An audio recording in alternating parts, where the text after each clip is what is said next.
Good morning. Now, every September, New York transforms into something peculiar. Traffic snarls like Lagos on a rainy Monday. Hotel prices soar faster than the Naira-dollar rate. And world leaders descend in their convoys for what I like to call the UNGA Games. It's not quite the Olympics, but the competition is just as fierce. Speeches fly like arrows, promises drop like confetti, and the winners are the leaders who manage to make headlines, even if nothing really changes when they return home. Now, Africa always comes to the UNGA with a shopping list. Think of it as that long Christmas wish list that a child gives their parents, knowing fully well that Santa's budget is limited.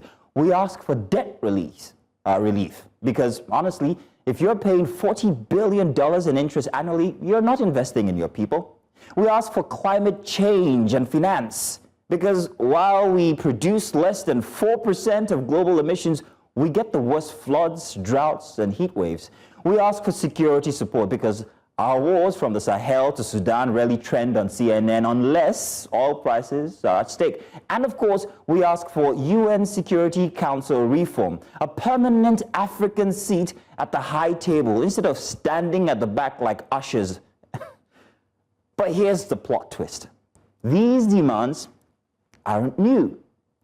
They've been recycled through decades of UNGA sessions like Nollywood sequels. Different cast, same storyline. The Cold War era, same debates. Post-Iraq war, still the same. Even last year, the same pledges were made about climate finance and development funding. And execution, well, let's be generous. Let's say 20% reality, 80% applause and head nods. So, why do we keep showing up for the UNGA Games if the medals rarely come home? Because visibility matters. In a world where Africa is often reduced to conflicts, coups, and corruption, UNGA offers a microphone. And microphones in diplomacy are power. They keep African issues in the room, and sometimes that's the only way to keep them alive. The games may not deliver trophies, but they ensure Africa isn't benched. And Nigeria? Well, let's talk about that.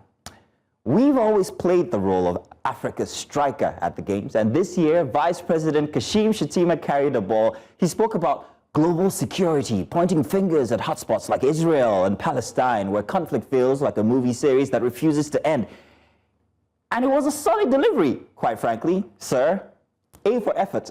The applause was actually deafening. It was good, and it was deserved. But here's where the story bites. While Shettima was highlighting bombs in Gaza, our own villages in Zamfara, they were running from bandits with AK-47s. While he spoke about collective responsibility, our people in Kogi State felt restless with fear. While he urged the world to act fast, families in Plateau are burying loved ones after just another mass killing. That's the contradiction. Nigeria plays the moral referee abroad, but struggles to enforce the rules here at home.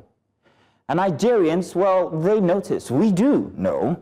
Every single time a leader jets off to New York with big speeches, the people left behind in IDP camps or those paying ransom for kidnapped relatives ask, so what about us? I mean, it's really not cynicism. It's lived reality. The UNGA Games may boost Nigeria's diplomatic profile, but until insecurity at home is tackled with the same urgency as Gaza or Ukraine, the applause will always ring hollow. So yes, congratulations, Sir Vice President Shettima. You showed up, you spoke well, and you carried Nigeria's flag. Well, that matters. But back home, Northerners are still living through what feels like a slow-motion genocide caught between insurgents, bandits, and government promises that often don't materialize. What they need is less global clapping and more local action. Because in the end, the true test of leadership isn't how you play the UNGA Games abroad. It's whether your people feel safe enough to clap for you here at home. Let that be your food for thought, dear Vice President. Once again, thank you very much for representing Nigeria as our striker number 10. That was a beautiful speech, and I love your accent. In any case, ladies, gentlemen, everyone around the world, and those at UNGA, welcome to Breakfast Extra. My name is Mazino Appeal. It's going to be 3 hours of great conversations here. And of course, I'll be doing it just by myself today, alone. No, I joke. I'm sorry. I've got Queen. Sorry, Queen. Good morning. Just a little bit of humor this morning. UNGA Games. How you doing? You good? I am great. You're as tired as I am this week? Yes, for some reason. I think our spirits in New York while we're here. Tell you what, let's come there. Let's get the show on the road. Amazing monologue. That was beautiful. We're going to have fun today. All right. Thank you. Thank you.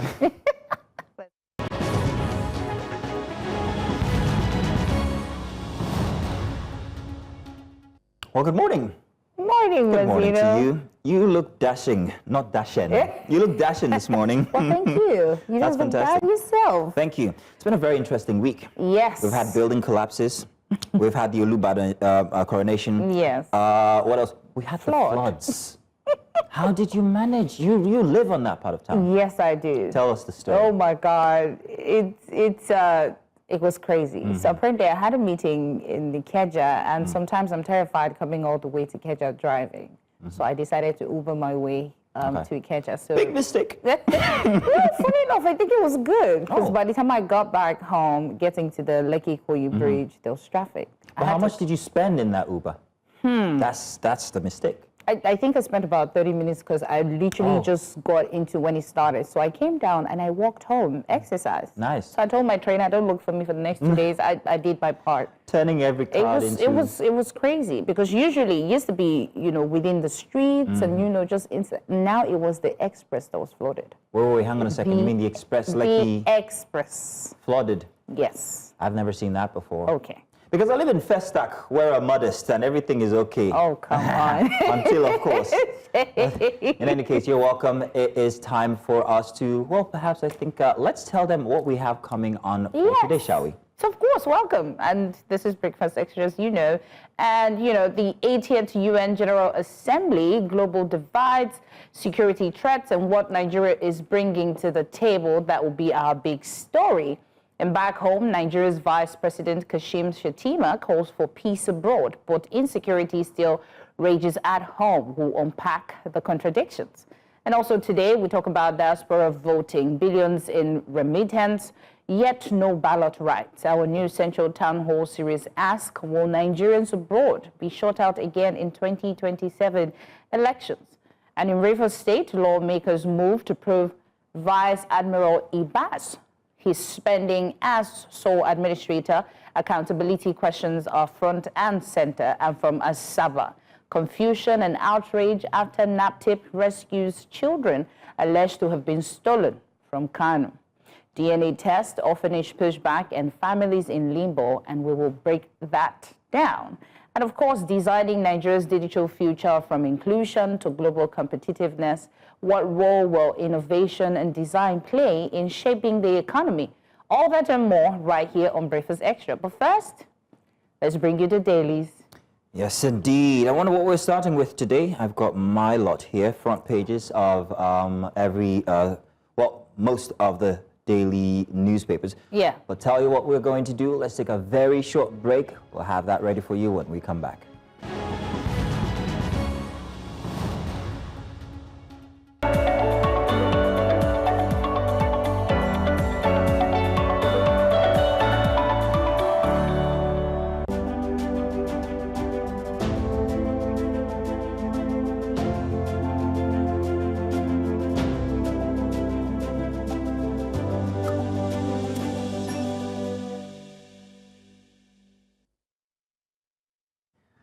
Welcome once again. Now, world leaders are gathered in New York for the 80th session of the United Nations General Assembly, and the divisions, well, could not be more pronounced. From renewed tensions in the Middle East to escalating conflicts in Eastern Europe and Africa, the global stage is testing the limits of diplomacy. The United States, Russia, and China have all used their speeches to restate entrenched positions, while smaller nations pressed urgent cases for climate justice, humanitarian relief, and global trade fairness. But beyond the speeches, the stakes are high for billions across the globe. Aid pledges remain uncertain. Wars continue to uproot communities, and trust in multilateral institutions is under strain. The diplomatic test at UNGA 2025 is whether leaders can move beyond rhetorics to meaningful action, or whether these divides will further weaken international cooperation at a time of global crisis. And this is not the first time the United Nations has faced such a fracture. Similar gridlock marked sessions during the Cold War and again after the Iraq War. For Africa, where conflicts, coups, and debt burdens weigh heavily, the outcomes of hunger discussions could have direct consequences on security and development. Joining us now to unpack these challenges are political scientist Kenneth Nweke and legal practitioner Tonye Jaja. Gentlemen, good morning and thank you for joining us at Breakfast Extra. Good morning, sirs. Good morning, Prof. Good morning, Jaja. Good to have you guys here. Good morning. So, do you want to begin? Ladies first today. Thank you, Mazino. So let's begin with Kenneth. Can you tell us what you observed at the UNGA so far? Though a lot of people have been tuning in to see, you know, some people worked out, some people were cheering, some people got claps. How would you describe the tone among the world leaders? Do you think that this time around the conversations were genuine? Of course, every country that comes to UNGA comes with something that we want to push, you know, before UNGA, of course. And I don't think that anyone would expect anything less. The world is going through a lot of changes. The economy, you know, so much politically, so much socially, and all of those. And so it is expected that whatever that faces your country and how you would leverage on the United Nations platform to getting whatever reliefs or advantages that you want to push. Of course, you do that. And so it is expected, including Africa, of course, is the worst hit in terms of economy, in terms of the politics and all of those things. And so when you talk about recognition within the global community, of course, you see all the time that Africa will be pushing, or African countries will be pushing to be recognized. And it makes us become very defensive, so to say, you know, when we go to global events or global, when we have access to global platforms. And so it makes us look beggarly, so to say. Even when the other world leaders are also asking for certain things, of course, they may not be down home in their places, in their localities and all that. Of course, they are not also suffering. I mean, they are not suffering what we are suffering here. Here we are suffering insecurity, we are suffering governance. But that's, I mean, that's not what the other ones are suffering. They are looking at how to gain some more advantages globally, you know, for their people. And so the point I'm trying to make is that it's expected, and whether people are being commended or being cheered or people being lukewarm and all that within when they make presentations and all that, for me, it doesn't actually make any meaning. But what makes meaning to me here down home is not about what we present before the international community. It is about what is the reality down home. Okay. Well, thank you very much, Prof. Let me come to Jaja. Jaja, so first off, Africa has always been asking for reform, especially when it comes to the Security Council. We've been asking for a permanent seat. But this has been a rhetoric. There's been something that every African nation has continued to, you know, ask for the past many years. And we saw our Vice President Kashim Shettima. He also reiterated that again this year. What will it take for the UN to actually recognize Nigeria, Africa even?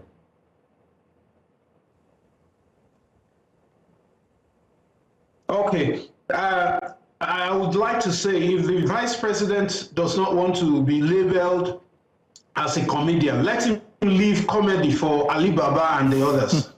It's a contradiction. You're asking for a permanent seat on the UN Security Council. Notice the name, Security Council. And your country is not secure. It's a contradiction. You have not dealt with security in your backyard, and you think you would have a permanent seat at the UN Council. That's a serious body. The UN is governed by international law. In Nigeria, once you sign up to any international treaty, such as the UN Charter, you are bound to abide by those the laws that govern them. The Supreme Court of Nigeria in Abacha versus Fahimi had stated that once any country, including Nigeria, ratifies an international treaty, you are bound by its obligations. So before you make a push for a permanent seat at the UN Council, there are certain criteria you have to meet. One of which is securing your country, showing that you have security in your country.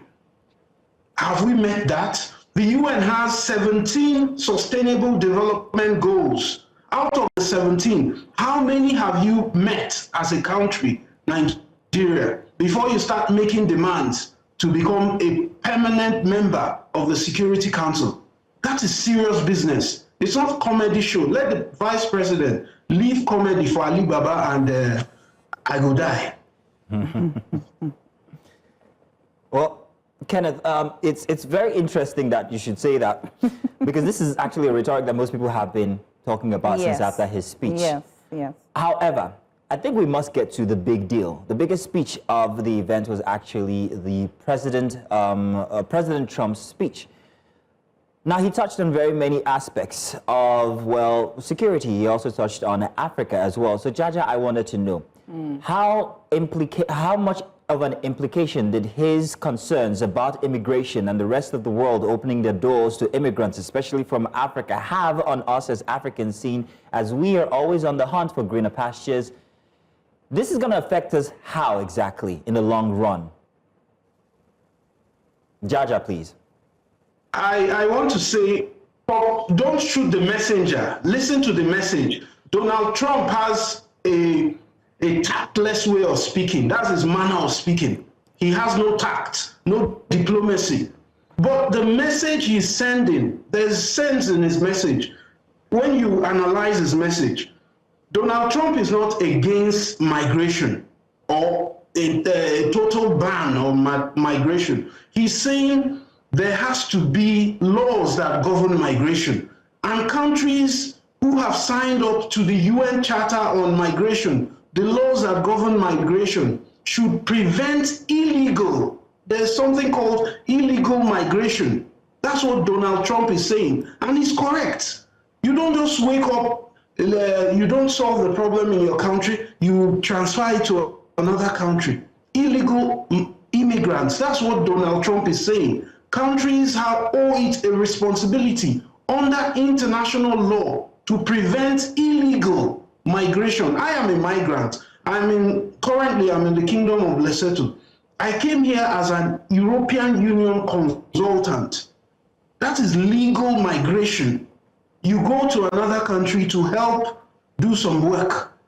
So Donald Trump is not speaking on a blanket ban on migration. What he's saying is countries owe it a duty to prevent illegal migration. That's what he's saying. Right. And I agree with him. The only thing I do not agree with Donald Trump is about climate change. For him to call climate change a con job, a scam, I do not agree with him. Right. Thank you, Jaja, for that. Now, Professor Kenneth, I just wanted to know, for Africa in particular, how do these global divides affect the continent's ability to push its own agenda at the UNGA? Of course, you ought to be demoralized, assuming there's, and I believe that's what could have happened, a prepared speech, for Vice President who is representing Nigeria. Even if we want to vilify him, we shouldn't vilify him as a person, as an individual.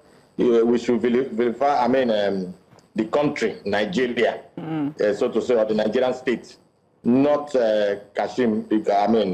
He was sent there to represent the country.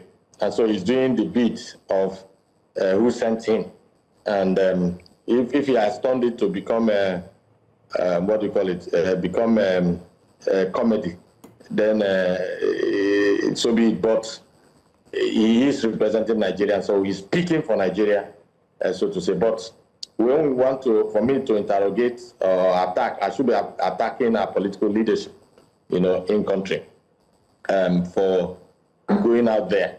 And so, of course, generally it would affect Africa in pushing for whatever reforms at that level. When you push for things, when you have speeches prepared for you, even if he was the president of Nigeria, probably a speech already prepared for him to push at UNGA. Of course, you will also ensure that he does the job as it were. But having to listen to other world leaders, what they are also asking, and the kind of growing concerns, within the global community and the divides that we are experiencing. People, countries pushing for different things that affect them. For instance, the United States, under Trump, pushing against illegal migration. Mm-hmm. They are talking about things that affect them. They are not, in the United States of America, for instance, nobody's talking about electricity. Nobody's talking about bad roads. Nobody's talking about insecurity to the extent that we are experiencing here in Nigeria. So like other countries, advanced countries, or even less developed countries, nobody's talking about some of the things that we talk about in Nigeria, unfortunately. And so when you find yourself as Africans, within the committee of these nations, and then they are pushing for certain other things that ordinarily you are against you as a continent. Of course, if I were handed over a script to read, I'll be demoralized in even pushing for certain things that concern our country. Because already, if we have consciences as a people, even when we go for such events, it will be very, very shameful that you are pushing for instance, membership of the Security Council, while your own house is not in order. So you've not been able to put your house in order in terms of security. You've not been able to put your house in order in terms of governance. And then you want to go and govern who? Who would you want to go back home? I think that whoever that sent Kashim there, he wasn't there on his own accord. Let him come back. Let him come back and stop pushing for some of those things he's pushing. Until we're able to get things right in this country, we shouldn't be pushing for any other thing, because he makes mockery. For instance, as a professor, I had the opportunity to attend a World Conference of Political Science in Seoul in July. And I had the opportunity to interact with my colleagues all over the world, including senior colleagues from an African origin who are in those countries. It was almost like on a dinner table for me to run under the table, sharing with them what I earn on a monthly basis, what opportunities that I have to come to the conference on my own, or even if I had been granted a third fund, sponsorship, I didn't get the money until I got back home and started pushing for it. And so, how many Nigerians also had the opportunities of traveling for such World Conference of Political Science? That's the highest body of political science, in the world. And so, but these colleagues came, sponsored, fully sponsored. Then even if they needed to take beer, outside the conference, it was sponsored. And so the point I'm trying to make is that, we had to, I had almost run under the table, before these guys. That's how Kashim, who is representing Nigeria today, and talking about, membership of the Security Council, you should ordinarily run under the table when other countries are discussing things that should not, affect their economies. All right, Professor, thank you very much for that submission. But I want to come back to Jaja here. Jaja, I'm going to take you on something that you said. While you agree with President Trump, fantastic. Now, he's positioned immigration as the grand spoiler of the world. He told other nations that you're all going to hell because you allow this. However, he downplayed climate change. He said climate change was the biggest con job ever. Now let's juxtapose these two together. The reason why most Africans actually look for greener pastures is because we suffer the brunt of climate change. Our floods are bigger, our landslides are bigger, our rains are everything. Africa is facing the brunt of climate change. So these are contradicting facts here. If he says climate change isn't real, and yet again he's also talking against immigration, how do you explain that contradiction? How do you defend that contradiction, Jaja?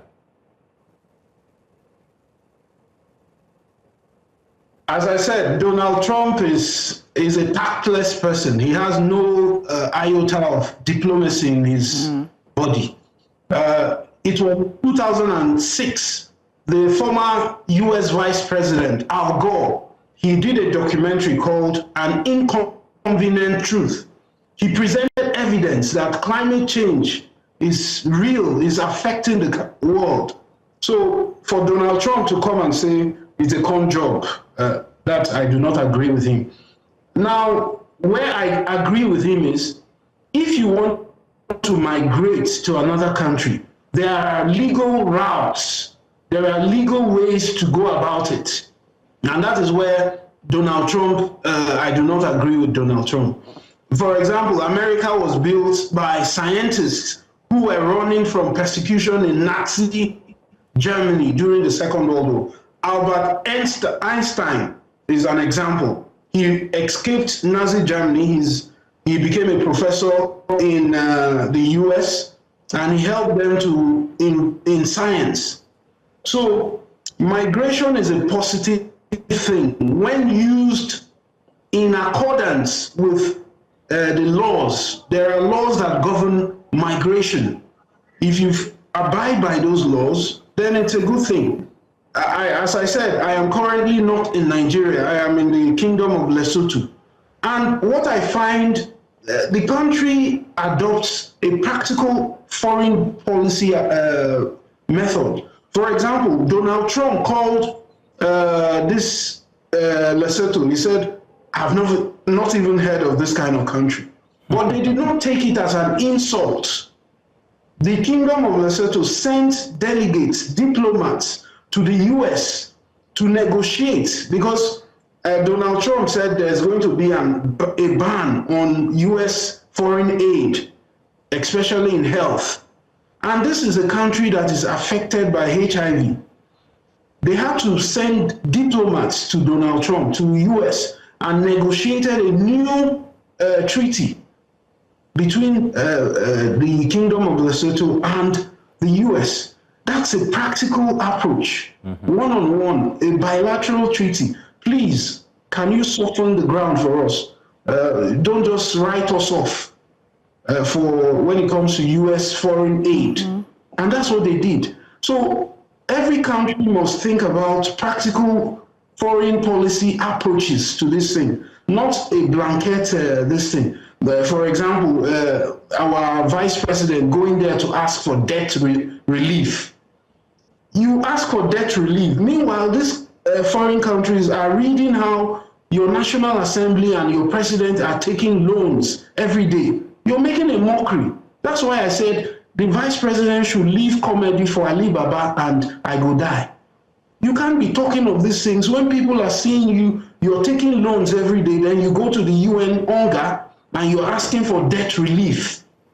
It's a contradiction, as one of your presenters has mentioned. All right, Jaja, real quick, I wanted to ask Professor Kenneth this same question, but in another kind of light. Now, Professor Jaja has just noted that, yes, Trump is all for legal migration. However, we had a stoppage on US aid support when it comes to health here in Africa. We've also had the situation where he has deliberately told $100,000 for H-1B visas. These are little mechanisms that seem to tell that we don't want you here. It's not a question of whether it's legal or not, because these impositions are pushing out foreigners, pushing out migrants. Professor, please, what's your take on this? That's what I said. While people are talking, countries like the United States of America are talking about actions, inactions of developing nations, and I don't know where to even classify Nigeria, whether it's a developing nation. Of course, it is not developing anything.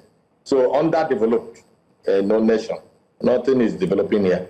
So for me, while some of those countries are talking about how to discourage, dissuade immigrants from Africa and other countries, we are talking about debt relief. We are talking about aid. We're talking about Lesotho. Of course, not going to ask, for some concessions about health, support because of the increase in HIV cases that they have in the country. And for Trump, it's a waste to begin to, how long can you continuously carry the burden of nations? You carry their burdens. Somebody is going to ask for a debt relief. While in country, corruption is thriving. While in country, we have continuously encouraged looting.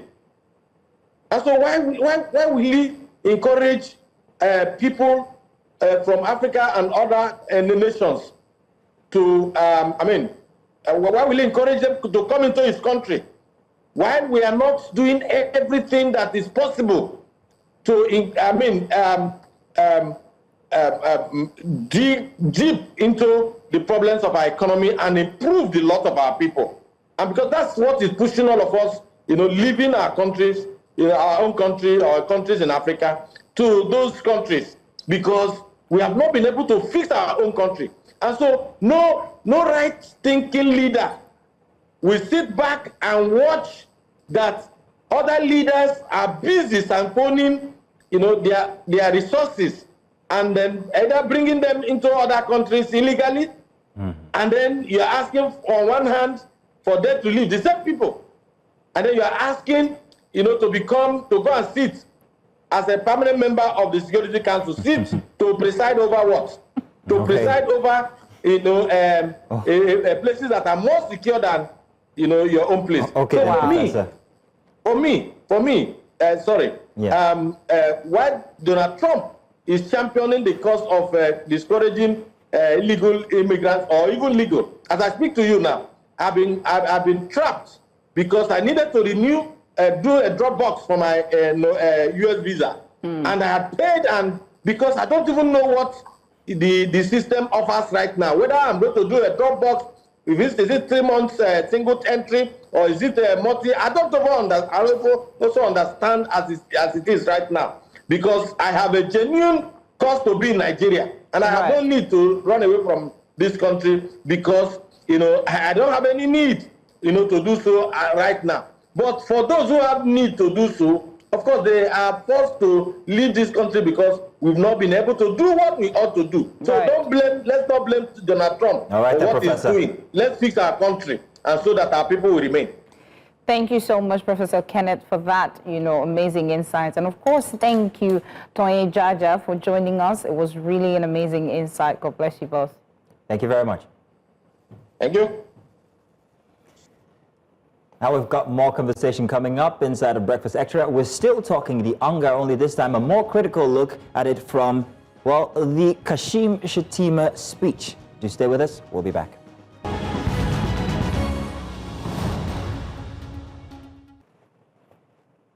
So at the United Nations General Assembly in New York, Vice President Kashim Shettima echoed concerns over global security, pointing to flashpoints like Israel and Palestine, where recurring cycles of violence continue to shake the Middle East. He stressed the urgency of collective responsibility, warning that the cost of instability in one region ripple into others.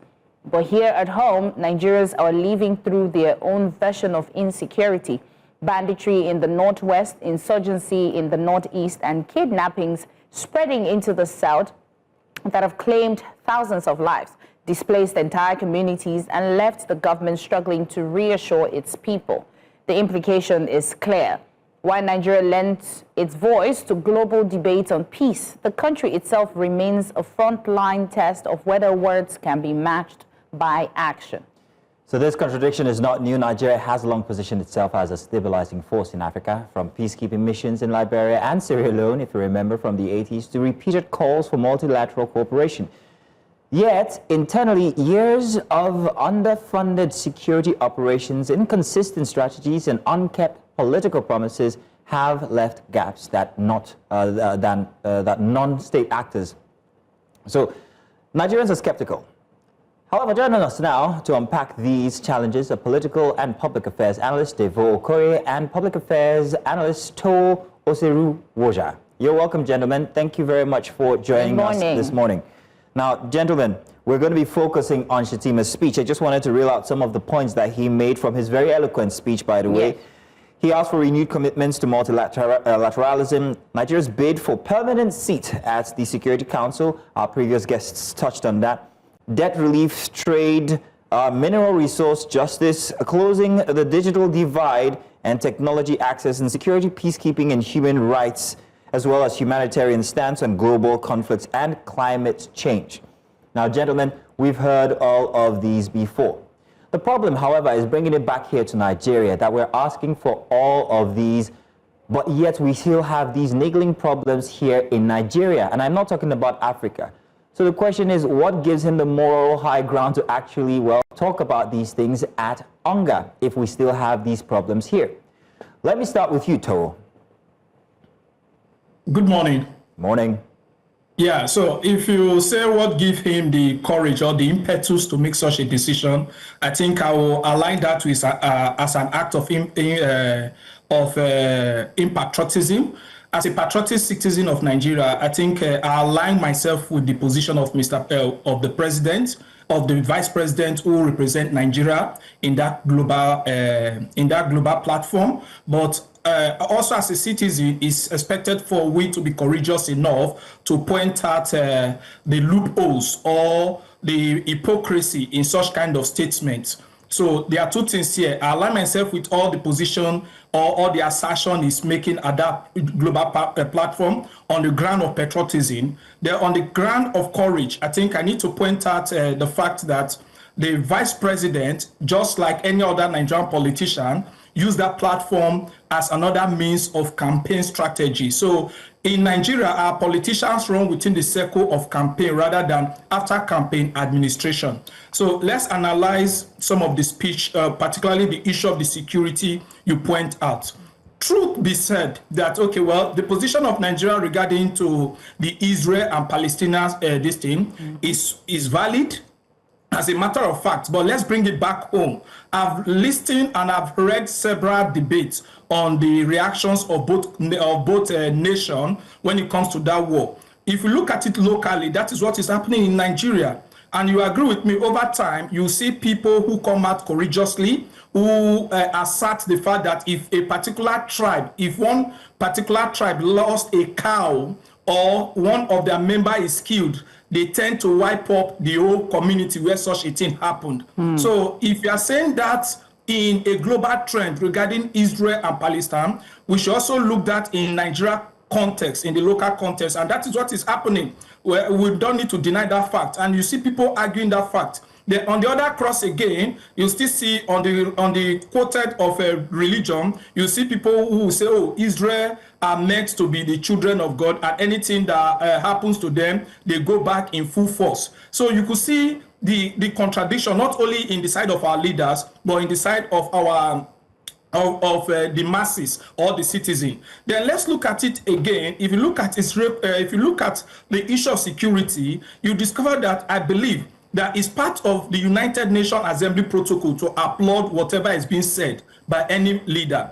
Yeah, if it were to be a sincere gathering, I think, and they want to question Vice President Shettima regarding his speech, they will take him back to 1999 to date, during the transition from military era to democratic era. I will not in any way agree to the fact that it's as a result of low budgeting to security issues. I will align myself to the fact that we lack the political will. From Obasanjo, we have the issue of the Niger Delta, militancy, which crippled the economy in Niger Delta, which was partially settled by Yar'Adua. And when Yar'Adua and Goodluck Jonathan entered, we now have the issue of Boko Haram.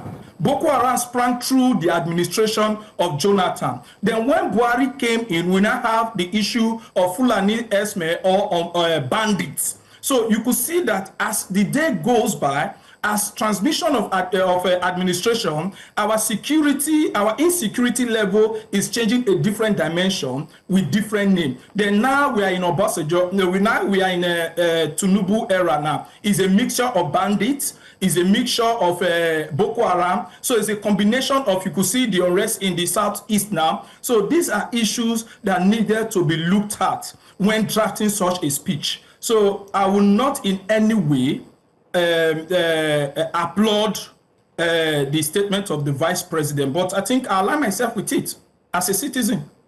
Right.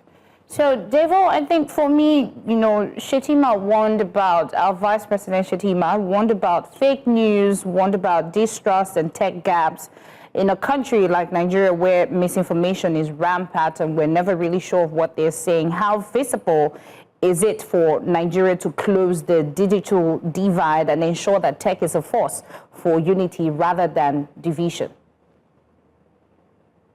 Thank you for having me. Can you hear me? Yes, we can. Okay. We're discussing Nigeria's security realities meeting the global insecurity. Basically, all the issues that Nigeria took to UNGA. But for me, and I don't like to beat around the bush or skirt on ice, our presence at UNGA is all about foreign relations, foreign policy. And for almost 2 decades now, since Obasanjo's era, which was the last time that Nigeria had proper representation and actually an actual foreign policy that people could connect the dots to, our foreign policy has dittered, has almost gone south. No, it has gone south, because if you take a look at the position whereby in 180 countries that Nigeria has foreign embassies and diplomatic presence, we don't have ambassadors. So a lot is to be said, because foreign policy is, would I call it, the second most strategic weapon or arm that any government has in meeting its own objectives. And you must understand the background to foreign policy. No country operates or lives in isolation. Even America, even the G7 countries, they all recognize they don't live in isolation. Their people, their goods, their product, their services interrelate, interact, depending on the level of dominance and advancement they want to achieve. They all know this. So you must have a foreign policy. You must have a strong strategy. What you cannot achieve through your own means, through your own resources, foreign policy, either through a bilateral conversation, agreement, or multilateral positioning, that's how you get it. And the job starts at home. Mm-hmm. So to a large extent, everything that was said at UNGA, as with your question, in terms of either disinformation, Security Council seats, we have to drink our own medicine. We have to drink our own medicine as a country. What have we done? Because the job in foreign policy, when you talk of diplomacy, you talk of reciprocity, meaning you do for me, I do for you. So where have we on our own set up some of these engagements with other countries so that when we get to platforms like the United Nations, it's a step away from what is already on ground, okay? Take a look at all the factors and all the indices that our foreign policy has ever been based on. At some point, like I said, from Obasanjo's time, we were the regional power. We were also a continental force in many of the issues, in resolving many of the conflicts in Africa. Since Obasanjo's time, that was 2007, that's about 20 years, roughly 18. What has happened? We've lost face, we've lost relevance, we've lost that force. I mean, the breakdown of the Sahel states, that's Burkina Faso, Mali, and Niger are a direct, Niger, who is even our border neighbor, is a direct indicator as to why the United Nations might question why are we still pushing for a Security Council seats. To the extent of, oh, Africa is included, which was the joke that the Vice President cracked on behalf of the President about what AI means. How far, before you even discuss AI, you need to discuss your broadband policy. How have you connected your country, working with the government and the private sector?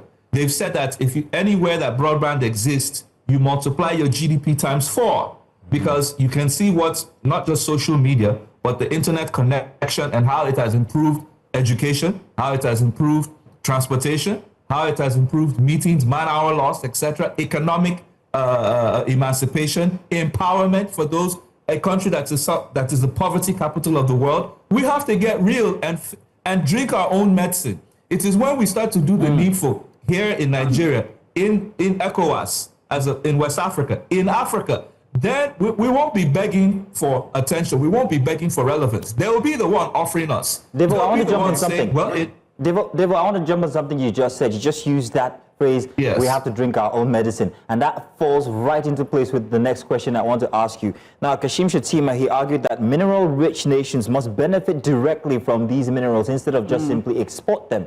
Let's take a look at minerals that Nigeria actually possesses and that we export.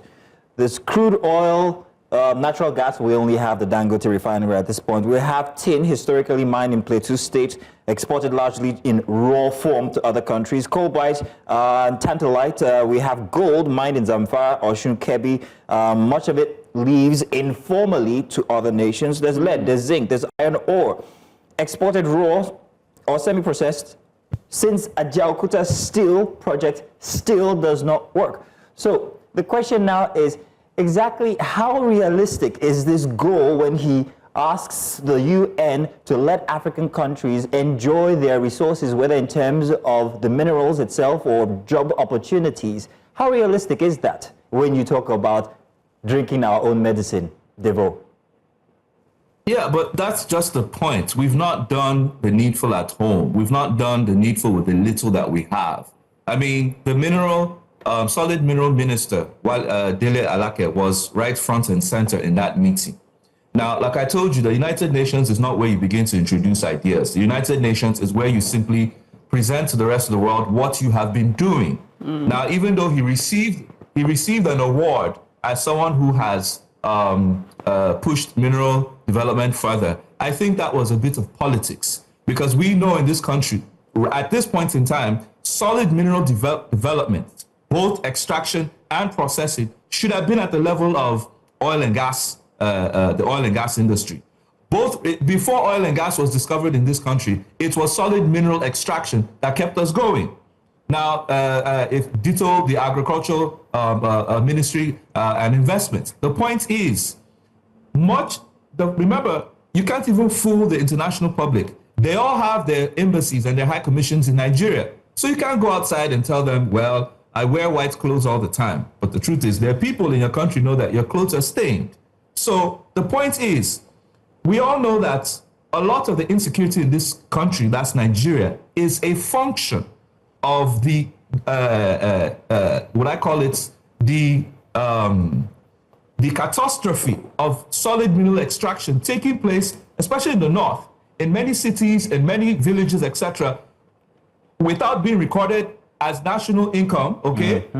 Being carried out, that's where they employ the use of these bandits, what do you call it, insurgents. When you hear of all the insurgency in the northeast, Borno State, etc., and co. The real story is about the illicit extraction of uranium, the illicit extraction of californium, the illicit extraction of lithium. When you go to the northwest, Zamfara, Sokoto, Kebbi, Jigawa, you start to hear the illicit extraction of tin, copper, some of the minerals that you have listened to. Come down to the north central. A lot of illicit extraction is taking place. This is Nigeria's commonwealth. This is our ticket to growing and developing our nations. If we have not dealt with that, if we haven't put in place the proper processes and what I call it frameworks, because if you check the bill, the last time I checked, to build a copper mine, it costs about about $10 billion, okay? Now, the point is the government may not have $10 billion on their budgets, but you have foreign companies that do.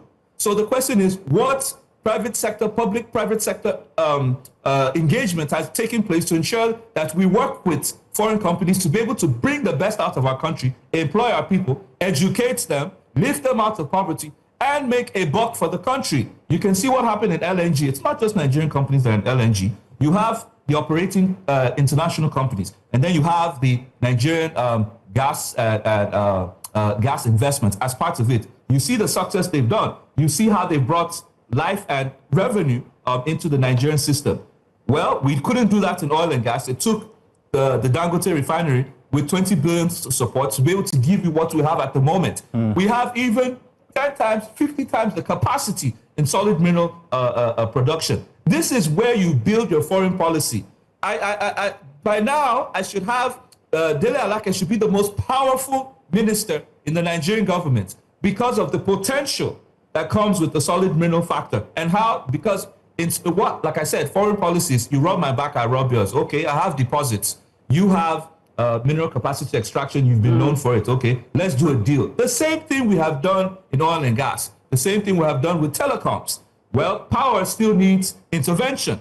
But the point is, we have failed in the areas that we should build a powerful foreign policy, what I call it, stance. Take a look at West Africa. We keep hearing problems that even now, Ghana is chasing Nigerians away.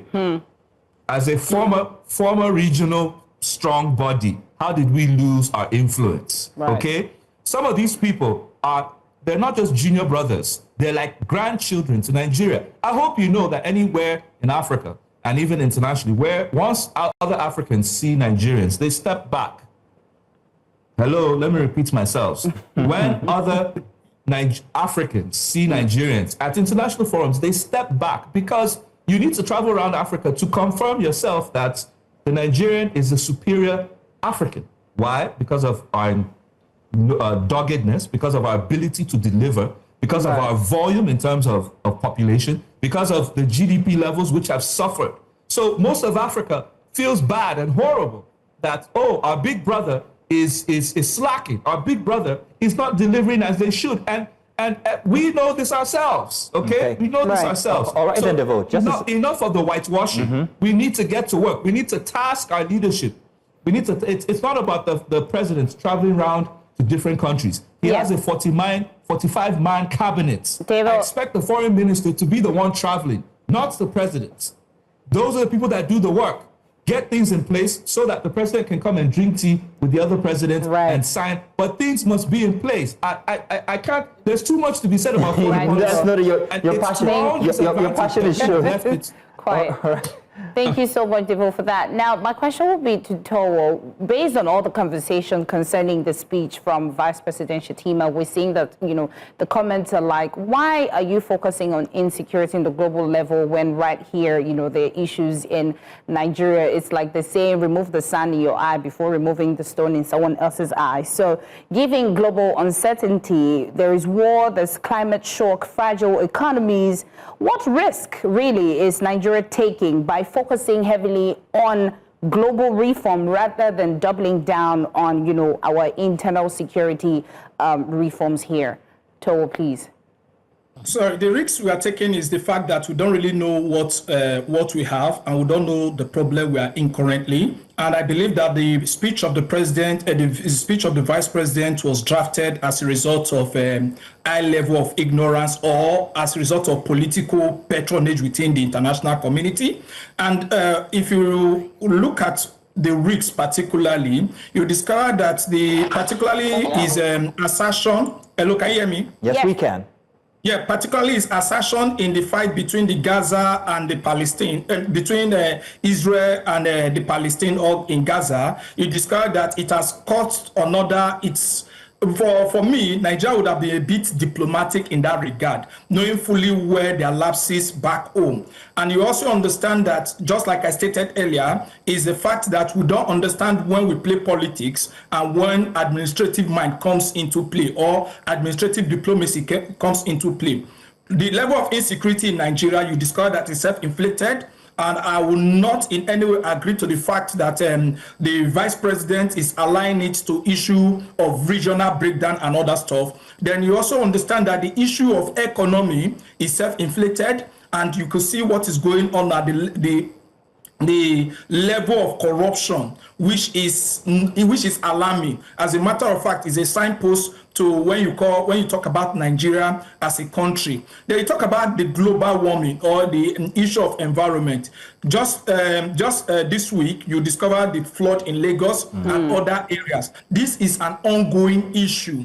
And you see, as a government or as a nation, there have never been any policy to the fact that this is an issue that can be resolved.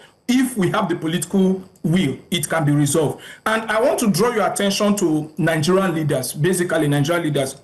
You discover that while other nations or other leaders of their country make their foreign policy known in their territory, within their territory, when addressing or welcoming guests, we will go out to make our foreign policy or to state our foreign policy. And we won't be surprised, and I'm surprised that most of the things said by the vice president as part of Nigeria aim and goal is quite different from majority of Nigerians got to hear for the first time in that event. So which is sad. So you discover that for that purpose of the event, that is where the statement was made. Then when they come back to Nigeria, we will now say, okay, the Nigeria of our dream, or the Nigeria what we think Nigeria should be. So if you look at it from all circles, one, you discover that there's been a silent issue between Nigeria and US, and you could see that US has taken a stand when it comes to that issue, that war or that crisis, and Nigeria coming out to make such a statement, knowing fully well that similar things in a smaller scale is happening in their country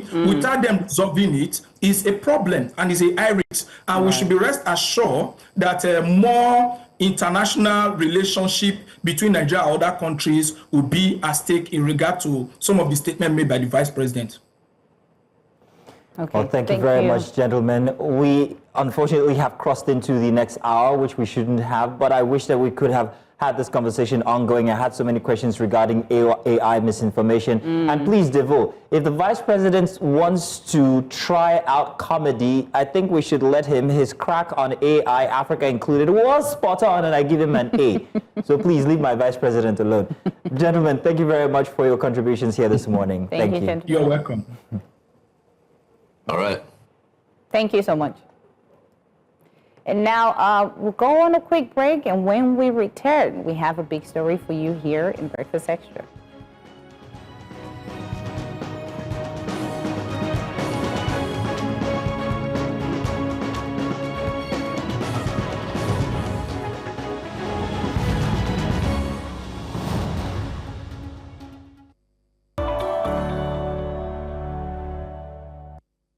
Welcome back. It's still Breakfast Extra. Here's our second hour. We have more conversation, and this one's going to be very interesting.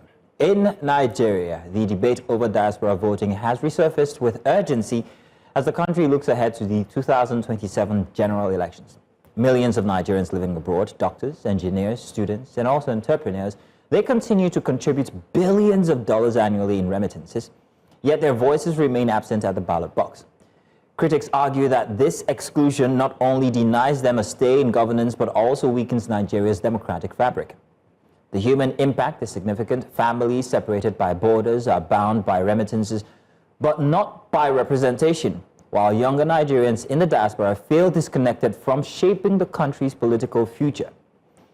As frustrations grow within and outside the country, pressure is mounting on lawmakers to decide whether this long-standing silence will persist. Here at News Central, we had our very first, or rather second, News Central town hall in New York only just this past week. And we're going to be talking much about these concerns. Of course. And this is not the first time the issue has been raised. For years, civil society organizations and diaspora groups have pushed for electoral reforms, pointing to countries like Ghana and South Africa that already allow their citizens abroad to vote. Yet, despite repeated debates in the National Assembly, progress has stalled over concerns about logistics, funding, and political will. With 2027 approaching, the question remains, will Nigeria finally open the door to diaspora participation? Let's welcome News Central correspondent No, hang on a second. No, that's a small mistake here. That's I want to welcome two-time minister here in Nigeria, Mr. Frank Nweke Jr., chairperson of the Fix Politics Initiative. You're welcome, sir. Thank you very much for joining us. Apologies for that little snafu there. And also Jalili Adebi, development policy scholar, to talk us through the instance. Yes. Gentlemen, you are welcome. Thank you very much. Queen, do you want me to begin? Yes, you can. Thank you very much. Let's start with Mr. Frank Nweke. You're welcome, sir. It's an honor speaking to you. Now, let's talk about the fact that Nigerians lack representation, especially after stepping outside of Nigeria. We have samples from other countries where they are able to still be a part of the electorate of their countries. They remit so much to their countries, but feel like, oh, we don't get a chance to decide who our leaders are. What's Nigeria's specific problem when it comes to this kind of representation during elections? Mr. Frank Nweke. Thank you. It's a pleasure here, and greetings to Dr. Jalili right there. Pleasure to be on the program with you. Good morning. Yes, so thank you for having me, and regrettably, due to the technical difficulties of a few days ago, one could not make any contributions during the town hall meeting you hosted out of New York. But better late than never. Yes, if you asked me well, let me frame it this way. First of all, there's the general issue of voter apathy in Nigeria, okay? Because if you even look at it historically, voter turnout has been extremely low. And I'll give you a specific instance. The fact that in the 2023 elections, only about 22 million votes were cast for the presidential election, for instance, out of a total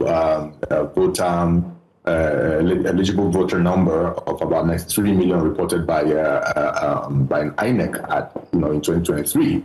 And so, and you look at it and you will recall that, of course, the current president, President Bola Ahmed Tinubu, was elected with votes of less than just about 9 million, just less than 9 million, right? And so this is even in country, okay? So now there's that issue, and we must always put it in focus. We have a responsibility to really encourage Nigerians to come out wherever they may be. Now, the issue of diaspora then comes into the mix, right? Now, if you do some search online, as Fixed Politics, we thrive on data. There's a common saying that we have, that in God we trust, everyone else must bring their data. Now, if you search about the numbers of Nigerians in diaspora, you're going to find data from the International Organization for Migration, suggesting as at 2024 that there are about between 17 to 20 million Nigerians in diaspora. And so data from International Office of Migration suggests that there are about between 17 to 20 million Nigerians in diaspora. And yet there's another data which is more dated than the one of 2024, based on a United Nations / PwC source, suggesting as at 2017 that there are about 1.6 million Nigerians in diaspora. So you have this data there, but even if it's just one person, one Nigerian that's in diaspora, I believe that every Nigerian, wherever they may be, should have a right to participate in the selection of the leadership of the country. Now, if we want to broaden this again, let's look at really the impact of Nigeria's diaspora on our economic development, whether it is economic development, development in the education sector, just general contribution to to Nigeria's overall economic development. Again, data shows that in 2024, Nigerians in diaspora contributed about $21 billion to the overall economy. Now, this excludes the monies that are usually transferred home through friends and family who are traveling. So this is just the formal sources recorded through our central bank and everything. It is $21 billion. And there's more data. Now, this $21 billion was in excess of the total amount of foreign direct investment that came into the country in 2024. And I'll tell you something again, that Nigerians diaspora, right, are responsible for about 35% of all the remittances that actually come into sub-Saharan Africa. 35% of all the remittances that come into sub-Saharan Africa every year is contributed by Nigerians in diaspora. So you look at people who play such a significant role in the education sector, in the healthcare sector, in economic development, whether it's the real estate, whether it's in technology, whatever you might look at it. And then we are actually having a debate on whether or not they should be allowed to vote. And that is why, together with other civil society organizations, and indeed other well-meaning Nigerians, we've been, in the last 2 cycles of, constitutional amendment, we've just said, listen, we've got to put this information out there in the public place and, cooperate with our partners and friends and see how we can push, for our legislature to actually amend the relevant sections of the Constitution to allow Nigerians exercise their democratic rights. Now, why is it, for instance, that we appear to pick and choose what elements of democratic practice or presidential democracy that we want to practice? The country from which we copied the presidential system, their citizens are usually very happy. They look into, they usually look forward to voting when the elections come. Even here in Africa, countries like Togo, Burkina Faso, South Africa, Ghana, all of these countries actually practice diaspora voting, right? And so you're asking yourself, really, what could be the constraint? The constraint, in my view, is the matter of political will. Okay, and sir. I'll just leave it there for now. All right, sir. Yes. Right. So, Dr. Jalili, I was so engrossed with all the details and the insight that, Mr. Frank was giving us. So for me, I would also like to hear your view as to the situation with the people in diaspora, because of course he's mentioned a lot of people feel like it's more about the money, meaning the money, into the economy, but I feel like it's more than that. So Dr. Jalili, can you give us your own view of the situation of, voting with the people in diaspora? So much for advancing this conversation. And thank you so much, Mr. Frank, for those brilliant submissions. For me, I was part of the team that started the agitation for diaspora to vote.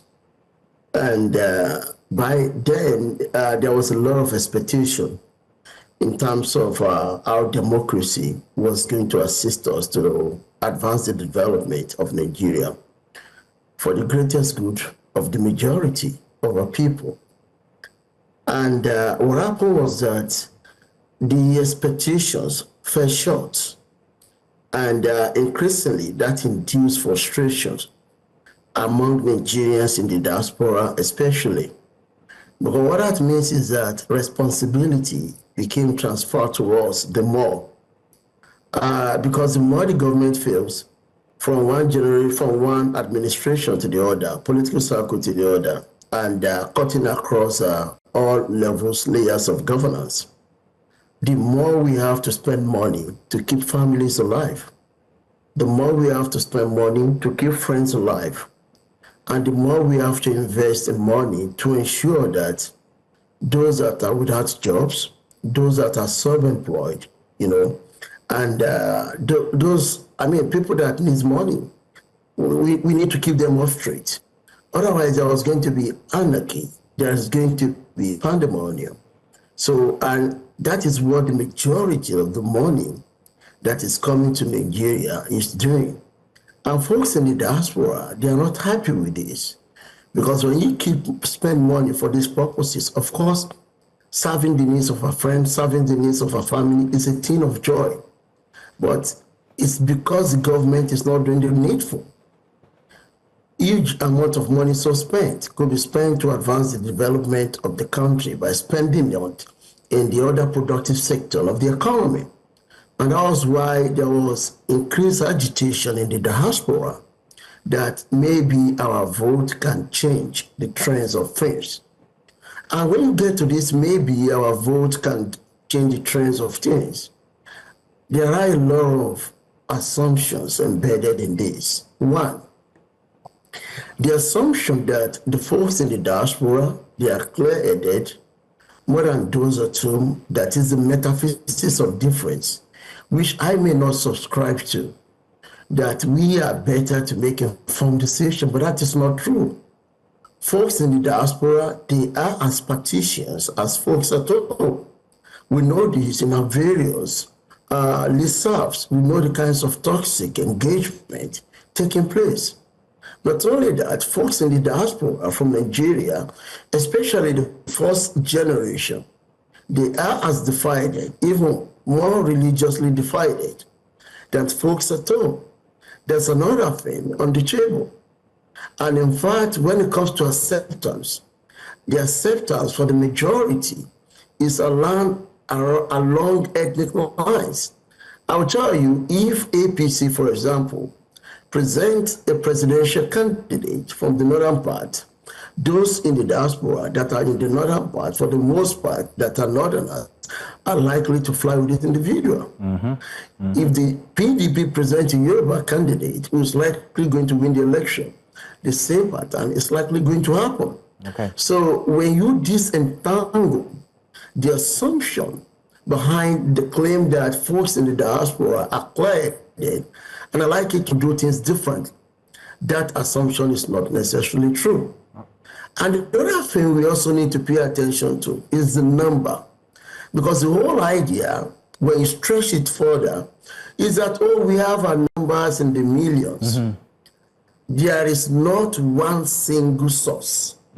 I've spoken with these sources. Okay. Because one of the courses I teach in the university is human geography. And one of the courses under human geography that I teach is migration, especially international migration. And I spoke with these sources that the migration data in Nigeria, where do they get it from? They said it was based on estimates, predictions. And I asked question, okay, I don't have problem with estimate and prediction. What were the assumptions that fed into these predictions? The assumptions were questionable.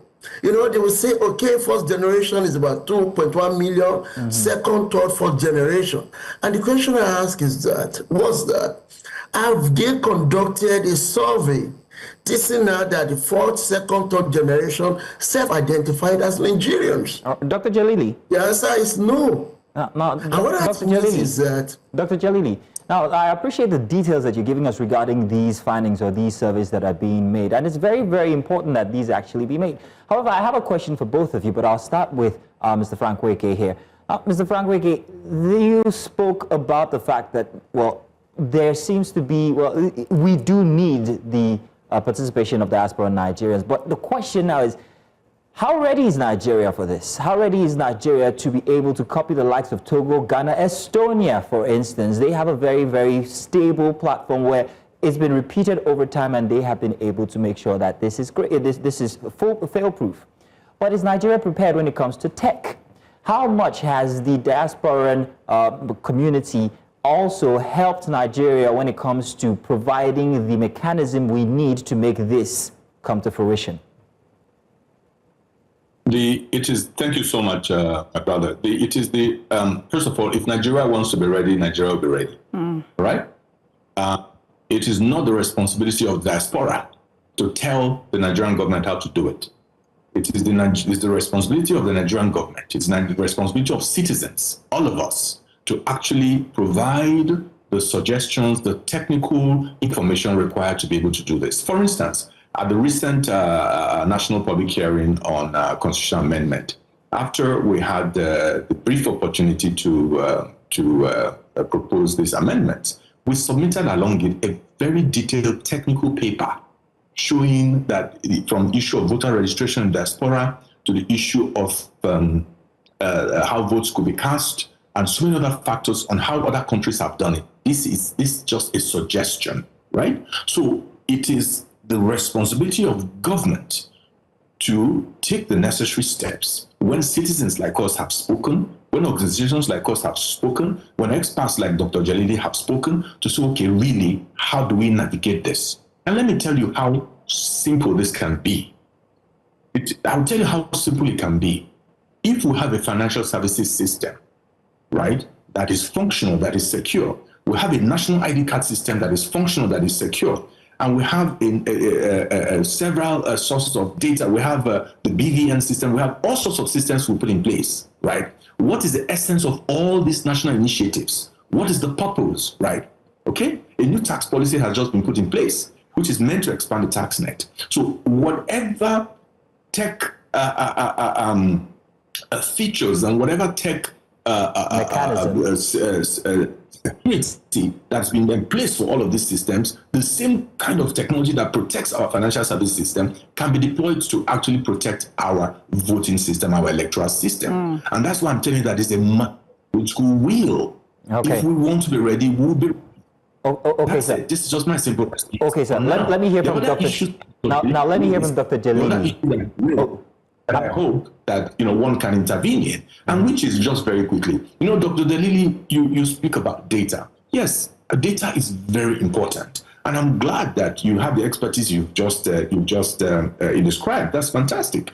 But I'm sure it will be very impressive, for instance, if on the basis of some of these inconsistencies in data sources that is available, you were to undertake research or instigate some kind of research, and even a group like Fixed Politics will be happy to partner with you, because we'll be interested to be able to show with some factuality that this is the number of Nigerians out there. So the data is even from us and not from external parties. It will be helpful, not just for the conversation we're having, but for other purposes, and for the benefit of our nation. All right, sir. So Dr. Jalili, now when it comes to data, how prepared is Nigeria, and how much contribution has the diasporan community helped or aided?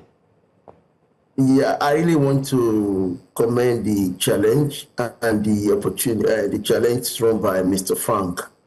And I also appreciate the fact that you underscored the need for us to take the generation of our own data seriously, and the opportunity for collaboration as well. I'll follow through this with you. When it comes to the data issue, we've made a lot of effort at different levels. NIDO, Nigerian Diaspora Organization, they started some things way back, more than 10 years ago, and everything fell through. The Nigerian embassies, high commissions abroad, they've tried their best as well. Nigerians have not been cooperating because there is a trust factor, and there are other factors, the nature of migration. How many of us are legally staying in our places of residence? So, and the NIM of a thing could have served as a way to actually solve that data crisis. But one of the things with the NIM of a thing is that it got caught up by the Nigerian factor, as they call it. I don't like to use the word Nigerian factor because it portrays us in a negative light. There is corruption in the US, there is corruption in Europe, there is corruption all over the place.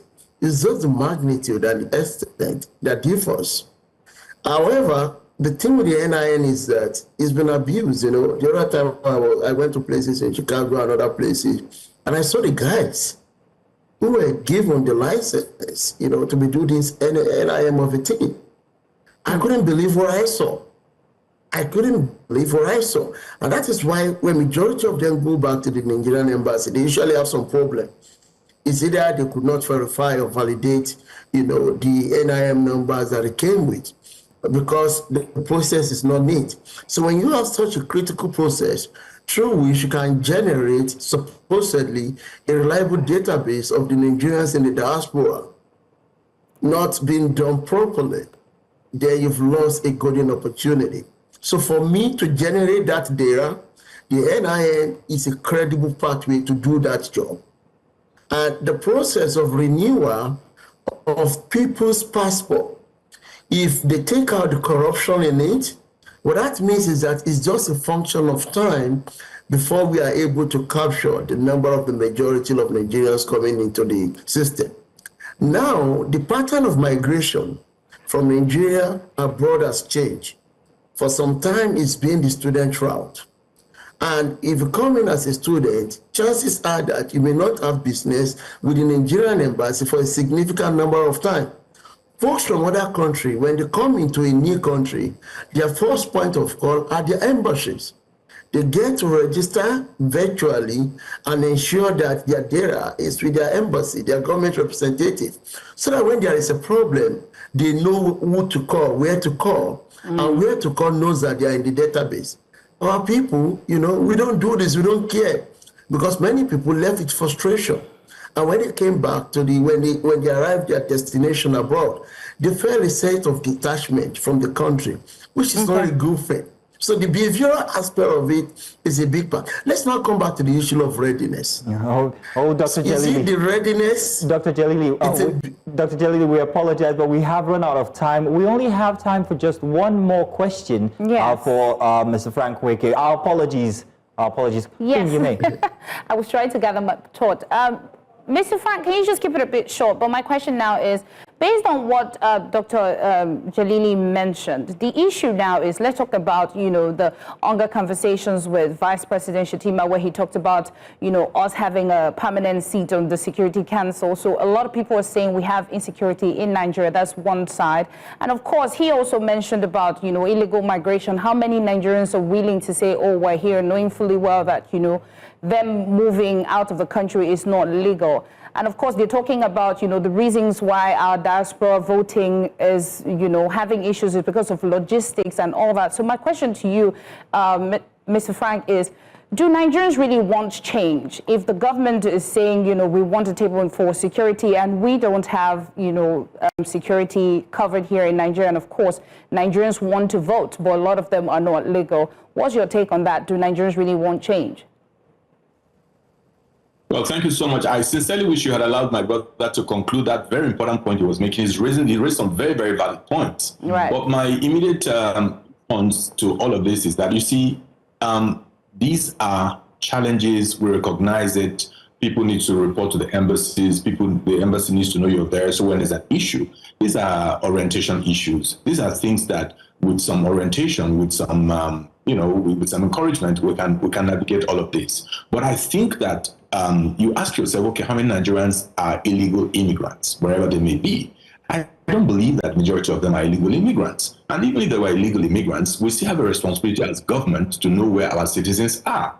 There's nothing that says that if any Nigerian is an illegal immigrant, therefore he loses his citizenship or he loses the right of protection by its government, right? And you see the kind of troubles other governments take. It doesn't matter. If you touch an American, you know what's going to happen. If you touch a German, you know what's going to happen. Illegal or no illegal. If you touch a Chinese, you know there will be consequences. Illegal or no illegal. So for me, I recognize the points that Dr. Jalili raises, but it is a responsibility of our government to take care of all of this. And on the matter of security, being at the table at the Security Council, it's something that we've for a very long time. I remember when I worked with President Obasanjo, we had a very, very, very tedious diplomatic shuttle around the world when we were actually, lobbying other nations to support Nigeria's invitation to a permanent seat on the Security Council. So it's not something that you earn just because your country is called Nigeria. These are privileges that you earn because you're projecting power, starting domestically, then externally, right? The quality of life of citizens, the size of your economy, your growth rate and everything, the security, your domestic security and all of that. These are important factors. But one thing must never be forgotten.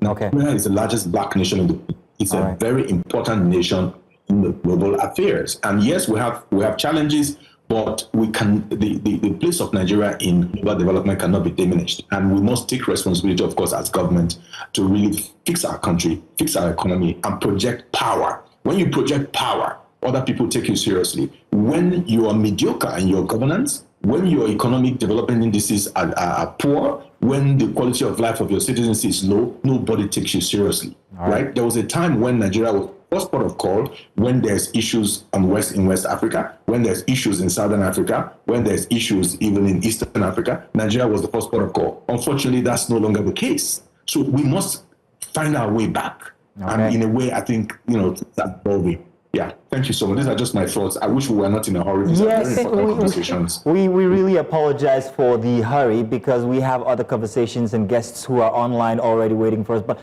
Mr. Frank Weke, thank you very much for your very expert opinion. And Dr. Jalili, we apologize for rushing you off, like Mr. Weke noted, but we do have to go because we have reached the end of this conversation like 5 minutes ago, but we're enjoying your submissions. Yes. Gentlemen, thank you very much. Thank you. On the data from Dr. Jalili, we will be having another conversation because we really need to expound on these data that you have so that we know the true picture of where Nigeria lies in the diaspora when it comes to voting. Thank you very much, gentlemen. Thank you.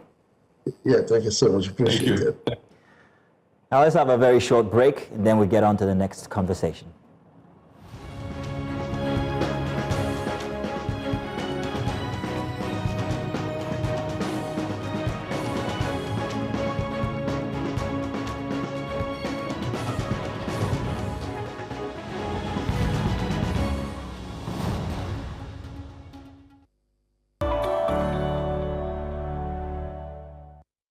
Breakfast Extra, our fourth conversation for today. The Rivers State House of Assembly under Speaker Martin Zamawale has announced plans to investigate the 6-month stewardship of Vice Admiral Ibokete Ibasin's sole administration during the emergency rule.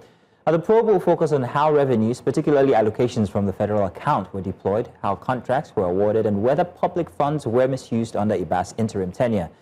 While no lives, or while these things are at stake, the things that are at stake are political, institutional, and also economic. Our citizens are demanding accountability in a state of long mired in rivalry and also accusations of misgovernance. The probe's outcome could affect public trust, investor confidence as well, and the legitimacy of the resumed government's claim to clean governance. And Ibas was appointed in March 2025 and served through September 2025. During that period, Rivers reportedly received at least 254.37 billion naira from FAHC. Opposition voices and civil society are now calling the emergency administration opaque, unconstitutional impacts, and demanding full disclosure. And let's welcome Solomon Lenu, who's the convener of the Ogoni Development Drive, and Anap Suraigi, member of the Rivers Elders Council, to help us unpack this further. Gentlemen, good morning, and thank you for joining us at Breakfast Extra. Yeah, good morning for having us. Good morning. It's a pleasure to be here once again. Thank you. So let's start with Solomon. Solomon, can you tell us, as a convener of a civic group, how are the citizens in Rivers State reacting to the rumors of this budget? Well, just like every rational and sane person, who is a member of a family, will react, when what can be said to be your common patrimony, is being taken away by someone who is not a member of the family. Of course, that's the same way that Rivers people felt when the sole administrator was brought here. And that's the same way, too, that we still feel, till tomorrow, with the issues relating to the funds and resources that were appropriated under the leadership of the sole administrator here. Of course, one thing that is a fact is that Rivers State still needs development. Rivers citizens have not gotten to their El Dorado. There are a lot of issues around us that such amount of money could fix. So when we begin to, see things like that, and even with the very, cynical statement that was alleged to have emanated from Ibas when the State Assembly, made commentary about taking a look at what transpired under him. When you begin to hear the kind of statements that he made, that is a fool's errand to want to think about, probing him, then you begin to wonder who the man who was here for 6 months actually is. Because for whatever reason, we're talking about over 400 billion naira now being managed under your administration, and Rivers people has no clue as to how these monies were used, how they were deployed, although I think it is still very early in the day for us to begin to, make conclusions, because of course the governor is back. We thank God for that. And as a reasonable person, and the assembly as well, they must take a look at what happened within that 6 months. And of course, it is only then that we can be able to make assertive, conclusions as to, what has happened or what happened. Although we're hearing rumors, we saw, vehicles being purchased for, House of Assembly members, vehicles that were not appropriated in the budget, being purchased. That is extra, administrative spending, which is not permitted. It is not permitted, in any democratic governance. So these and more are what we are going to actually take a look at. The government needs to take a look at this and then also inform Rivers people as to, the allusions that many people has made that, of course, nobody can investigate the activities of IBAS. Well, when we get to that bridge, we also know how to cross it. But of course, whether he is prosecuted, if he is found guilty or not, one thing that cannot, be contradicted or controverted is the fact that Rivers people deserves, a right. They reserve the right to actually look at what happened to their resources in the past 6 months when someone I call an alien was in charge of governance here. That's one thing that is paramount. So let us look at the books. Let us see what happened. You talked about installation of CCTV camera in the government house that has one of the best, functioning closed-circuit camera system in this country. And of course, that brought a lot of uproar. People began to ask of what, essence are you going to, buy more CCTV camera in a place that already has, one of the best installed closed-circuit camera. You talked about gunboats and all of those things. Mr. Lani, we seem to have lost connection with you. Big and hope things, we are done, which these days are the things that Rivers State people and the House of Assembly has to look at, when they are well settled in. So all that's right, what it is. Thank you, Mr. Solomon Lenny, for that submission there. Let's take a look at those rumors regarding the CCTV. And that's 24 billion naira that's been alleged to have been misappropriated, and also 14 billion naira for gunboat project. But Mr. Sariagwe, let me come to you now with this. Now, River State has been through so much in the past 6 months and even before. Everybody has told that it's a bit too much political instability. Now, the question now is, do you believe that this could be a genuine call, a genuine attempt at accountability, or maybe it's just another political maneuver that we're so used to hearing come out of River State? Sir Sarigbe. Thank you very much. First of all, the amount of money involved is over the 270 billion that is in the media. That is the money you're talking about for financial allocation, including the 30% derivation. We also have IGR, which is transferred from 20 to 25 million. And there were savings made by the federal government, by the government before he left.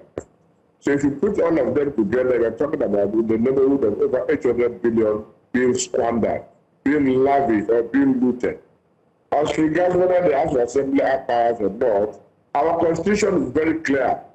In section 125 to 130, the procedures are very clear.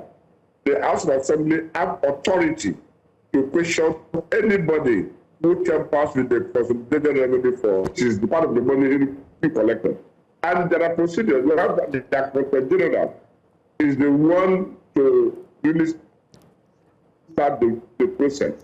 It's not about Jamboree. The Director General will call the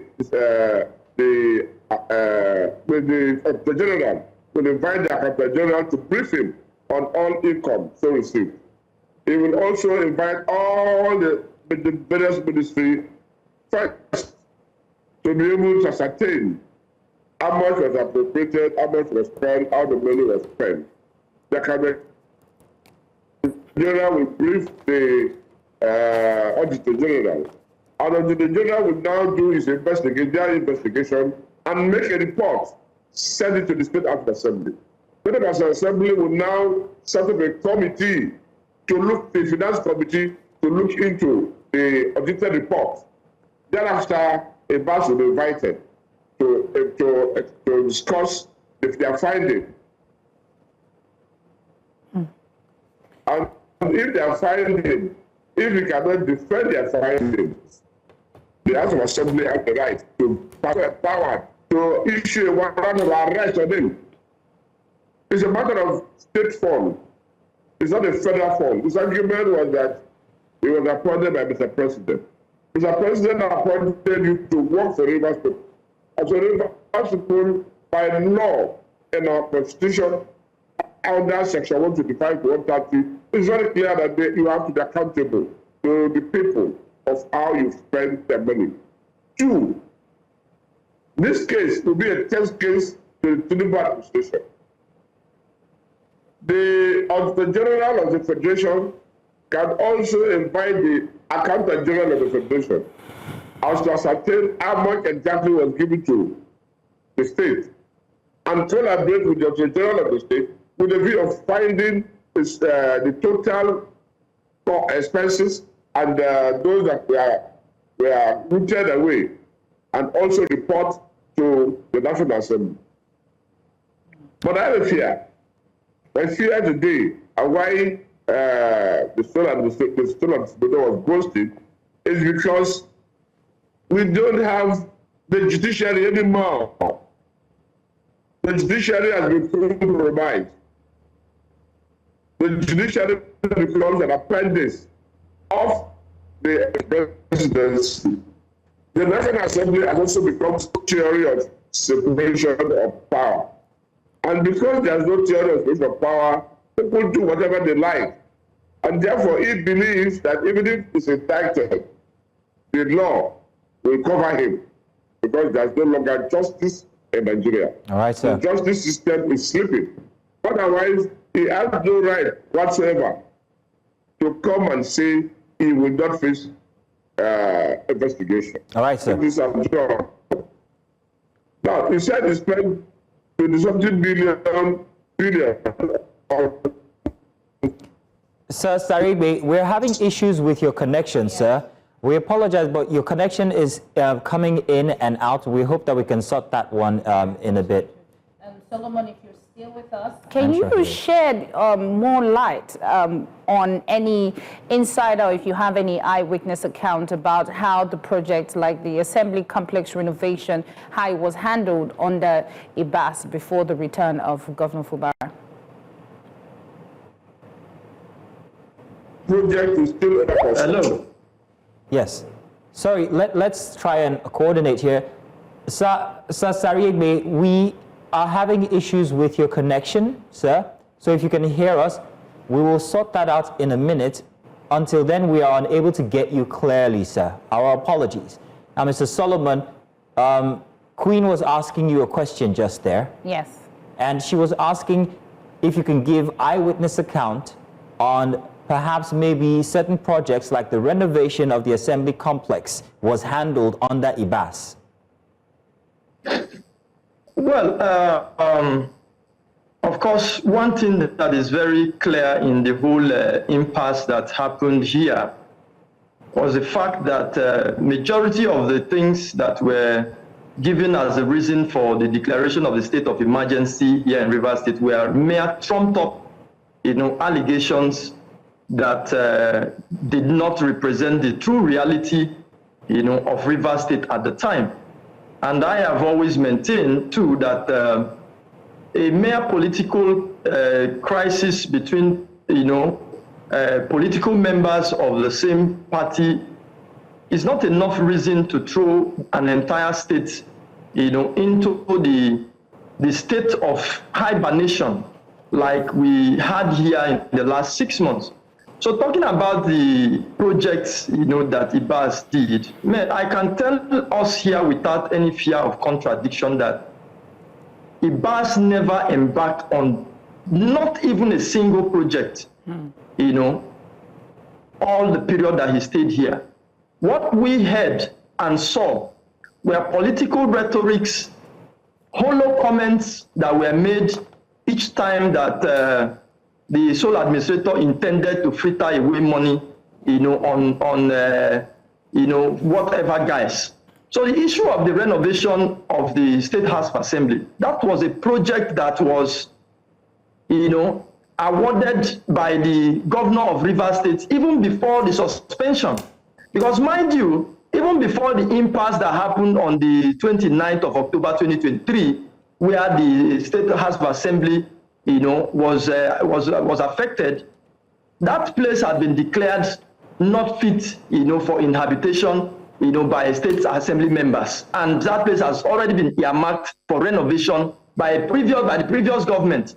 So when that incident happened, of course, the governor saw it as an opportunity to do a proper renovation and reconstruction of the assembly to become a befitting place. And the contract was given, and payments upward of 80% was also made for that project. So Ibas did nothing. Rather, what happened was that in order to try to give credence to his stay here, when Ibas arrived, he went around, took pictures, and on the first day, he made comments. He commended the project, and the project, contrary to what was said, was actually going on. And then later come back and started discrediting the project and started giving posture to want to claim that he was the one that was in charge. But today, as I speak to you, that project is almost 90% completed. And by the grace of God, with the arrival of the governor now, we are sure that by December this year, that project, will be completed for use for the assembly members. If you go around, you see that instead of even making any effort to ensure that projects that were ongoing continues, Ibas went around antagonizing contractors who were doing the contracts in such a way that majority of the contractors left site. The Port Harcourt Ring Road that was, said to be one of the biggest ever state projects ever, embarked upon in this country. As we speak, that project was stalled for 6 whole months.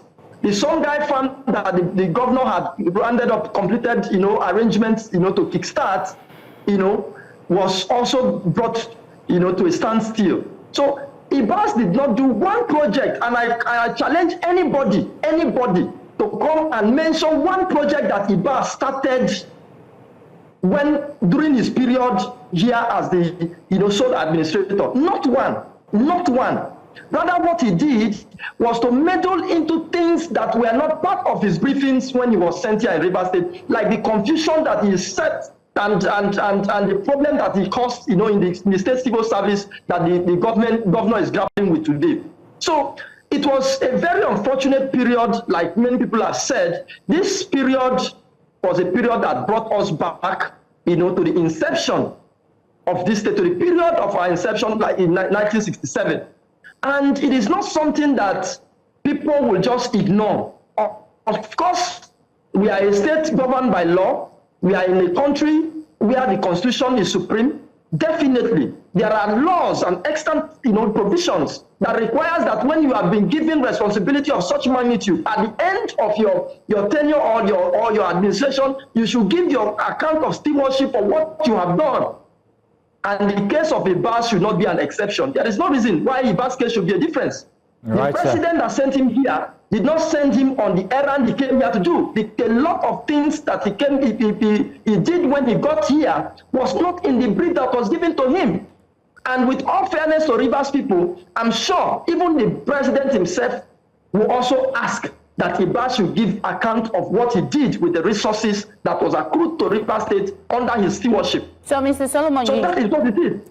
If I can interject, you just mentioned that even the president who sent Iboete Ibas to Rivers State will be shocked as to what he's doing.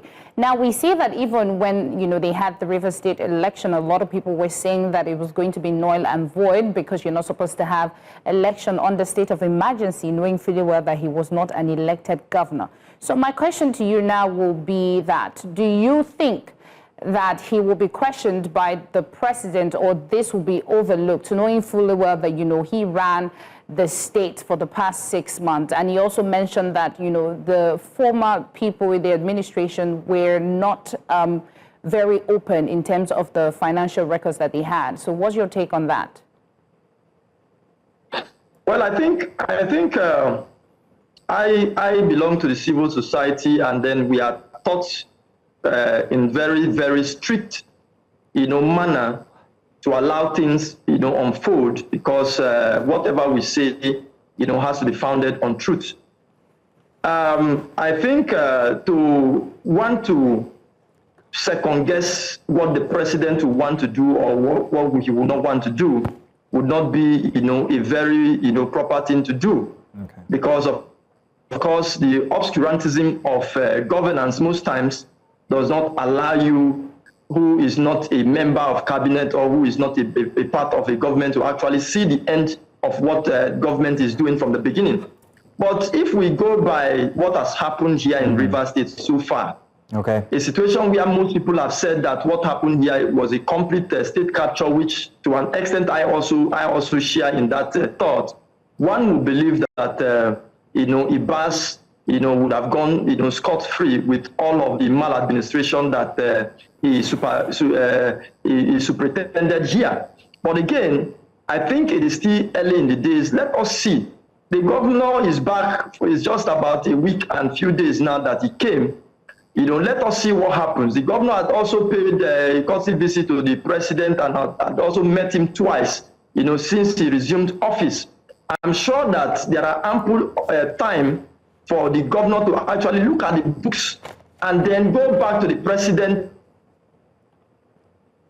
to go and give a detailed report of what he has seen vis-a-vis what he left, before the suspension. So I think it will be fine for us to give more time, to both the governor and the president to actually look at things, because we might stand here and say something today based on hindsight, and then tomorrow it might turn out to be something else. And I will be very pleased if at the end of investigation, Ibas can actually, prove Rivers people wrong, that he was not, an opportunist who came here to come and throw Rivers State into a state of chaos and comatose like it appears today. All right, thank you, Mr. Solomon Lenu. Thank you, Mr. Solomon Lenu. We should give a little time to the president to now see what he will do. Right. Okay, give a little time to the president. Let's see what he's going to do.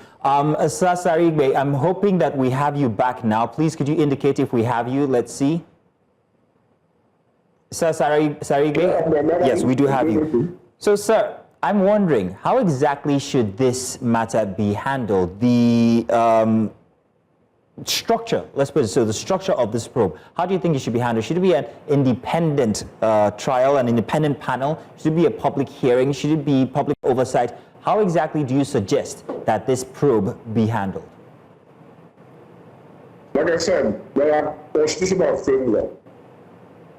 Section 125 of the Constitution, which is the one that clearly stated how such things can be handled.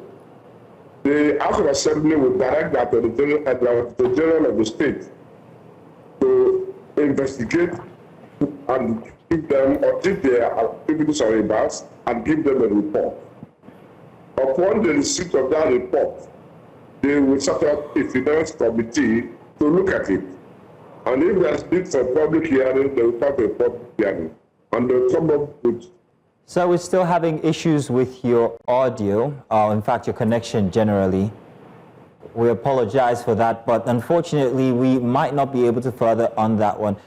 But at this point, let's just say that in conclusion, that we're hoping that this matter actually comes to its conclusion. We hope that whatever conclusion that there is, that it be accountable, and that also there be plenty of communication between the people of Rivers State and whoever is in charge of the probe. Gentlemen, Mr. Solomon Lenu, I want to say thank you very much. And Sir Anabs Sarigbe, thank you very much for joining us, even with the network playing games with our connection. But we thank you very much, gentlemen. Thank you indeed. Thank you. We've got another conversation inside the 10 o'clock hour here for Breakfast Extra. We'll be back after this.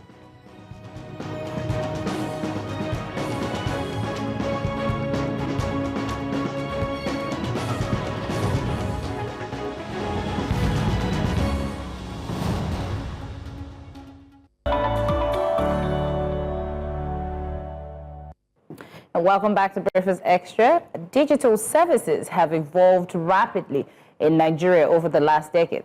providing easier access to products and services that were once out of reach without walking into a physical store. By leveraging technology and data, digital services have ensured that a much larger proportion of Nigerians can now access credit, investment opportunities, insurance, savings, retail, and even retirement planning. The rapid growth of Nigeria's digital ecosystem has been enormous, and it's only just beginning. So joining us is someone right here in the studio at the forefront of that innovation. He's a product designer shaping how we interact with technology every single day. We're pleased to be welcoming Adewunmi Aladenusi. That's a mouthful, so I'll just call you Adewunmi from now. Adewunmi, you're welcome. Welcome. First off, paint for us a picture of where we find ourselves when it comes to our digital readiness, or our use, or how we position in the map. On a global scale, or even just this continent? Let's start from a global scale, then the continent, then Nigeria, then New Central. Okay, I mean, on a global scale, we definitely still have some work to do because we're still building very local products instead of thinking very globally. On the continent, I think we're doing a better job. There are companies like Money Points, Flutterwave, Paystack doing incredible work, helping us bridge that gap across the entire continent, making payments easier. It's very difficult. A lot of countries have different ways they approach payments. Some still use cash, some are purely digital. So companies like that are finding ways to make that very seamless, allowing people in Ghana to be able to accept money from people in Nigeria, allowing people in Kenya to be able to sell goods to people in Cote d'Ivoire, and so on and so forth. In Nigeria, definitely I would say in the last 6 years, things have really improved. Since I got into the space, I remember when I was joined, I think that was when apps like Cowrywise and Piggyverse were just taking off. But now they've kind of cornered the market. They own the saving space.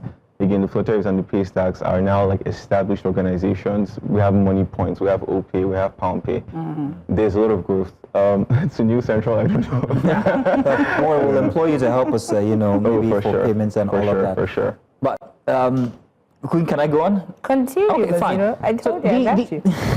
These innovations haven't been without their problems. For sure. You mentioned a couple of names, which we'll invoice you for later. But I'm not going to mention them, but in the past we've had very big issues with some of them. How secure are we when it comes to the Nigerian context and financial services as far as tech is concerned? Because I have where I'm going with this. After your question, Sha, don't worry. I have where I'm going with this question. Security is at the forefront in any digital innovation that's created, especially in the financial space. I don't think any of them don't take it lightly or overlook it. The things we see in the headlines, most times it's unforeseen circumstances. It's not planned. It's just because, again, there are people that will try to break your system because they are always just bad characters, bad actors.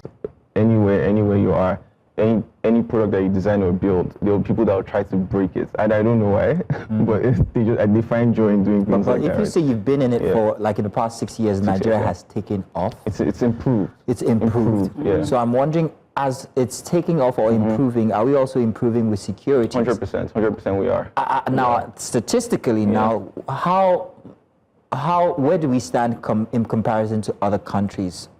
Because as you're advancing, also, hackers and the rest are also advancing as well. So, funny enough, I think we have one of the most sophisticated financial systems in the world. Nigeria? Yeah, we do. Ironically, we actually do. Compared to our counterparts in the West, we still have some work to do. That's the truth. We have a lot of work to do in terms of making it even better or making it scale. Right. Because there are scenarios during the cashless policy period, during that tight crunch where the systems are just failing because of a lot of people being on the systems at the same time. So I would say that, we are heading towards the right direction. And I think we're putting the right things in place to make sure that we're top 10 in the world. Okay, 100%. I'll save my next question. Right. I like the fact that you're very confident as to saying that, Nigeria is evolving and, he's preaching security for me. I'm like, okay, So what about people who are so convinced that, I'm going to stick to the old way? I'm going to hide my money at home. I'm not going to do this. I'm not going to, have an ATM. So that would be like our fathers or our great fathers and all that. So my point is, how do people come to trust tech? How do people come to a point to say, I'm going to trust this process? Because most times when you come up with new innovations, Nigerians are terrified and I don't want to be scammed. So how do people get to a point that, you know what, we're going to trust fintech and all that? So I think on the tech side, it's our job to actually build that trust. What Nigerians or Africans as a whole are looking for are products that they can trust, and products that are clear, products that are not doing any funny gimmicks, hiding fees, not being very straightforward, not letting people know what they're signing up for before they get into it. We have a lot of work to do to market them, to make them feel safe and secure with the products and services that we create. Interesting. Yeah. Okay. Mazino. Oh, okay, fine. That question I was gearing up for. Right. So if you say Nigeria has one of the most secure services in the world, I'm wondering, are we just going to reserve this for financial services? If we want to take a look at it from the global perspective, in other climes, they don't just reserve it for financial services. They extend it to other things, even your fueling your car or electricity bill, your television, and all that, and also voting. Ah, he smiles. Yes. Do you think we can apply the same innovation that we have applied in our fintech into voting? Because we just came off of a conversation about diaspora voting. I don't know if you heard. So I'm wondering why we can't apply this. And Mr. Frank Weke actually said, he mentioned the fact that our financial services are top notch, if you remember in that conversation. So, expert, what are we missing out here? Tell us. That's a very interesting segue. So you see how I got to it. It's a very interesting segue. So the first part, like I definitely even see like these secure systems like reaching other like industries like insurance, even healthcare and other different spaces. It's going to take some time. Right now, I think payments is still at the forefront to almost everything that we do as a nation and as a continent. It's going to evolve to other things as like once we secure that, but we still have a lot of work to do there even. There's still so much work to do in payments. So even though we have all these fintechs around, there's still so much work to do in Nigeria and the continent as a whole.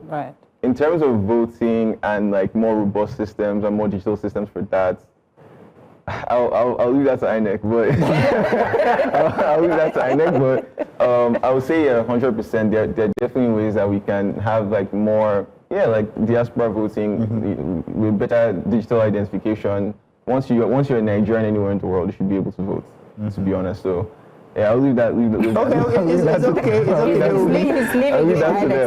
You've left it. Just take it. All right. So Adewunmi, you've talked about being into this for about 6 years, and when we're talking about change in Nigeria, we're always looking at the government, federal, state, local.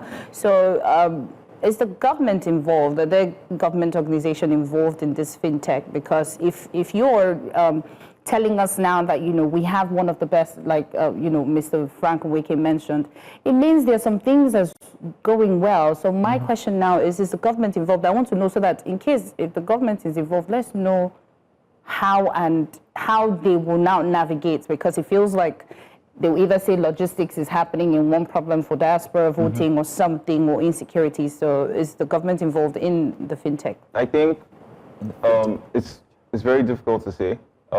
I would say that the best way to answer this is like there needs to just be like better collaboration between the private sector, which is like these fintechs and these technology companies, and the governments to achieve the same goal. Because at the end of the day, we have the same goal. If they are fully involved, I can't say.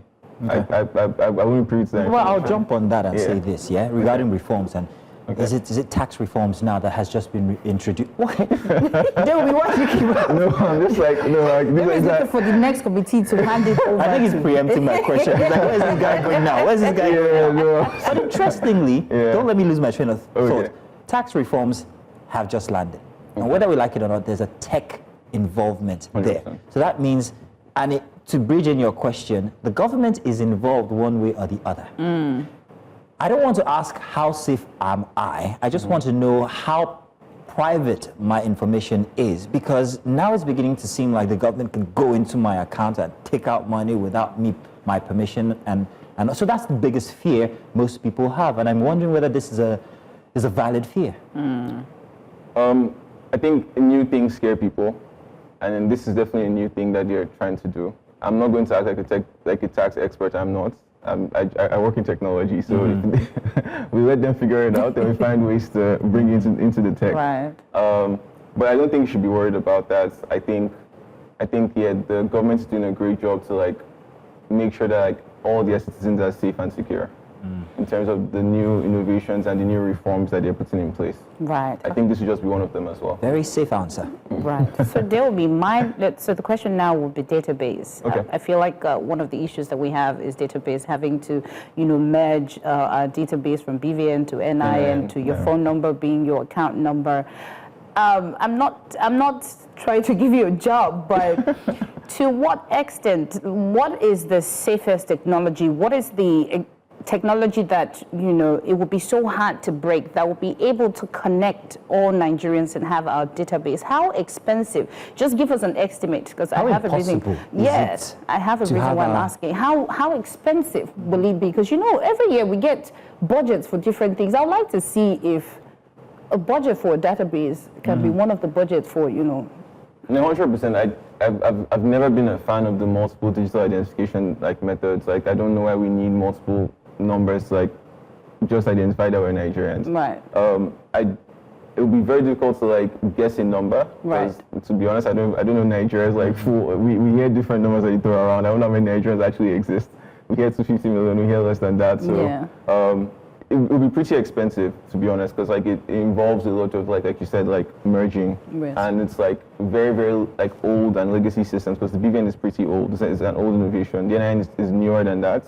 So you have to find ways to kind of merge both and find the best technology that actually an old aligns. innovation, BVN? I mean, it's more than 8 years now, relatively. It's kind of older than. They say 8 years is old.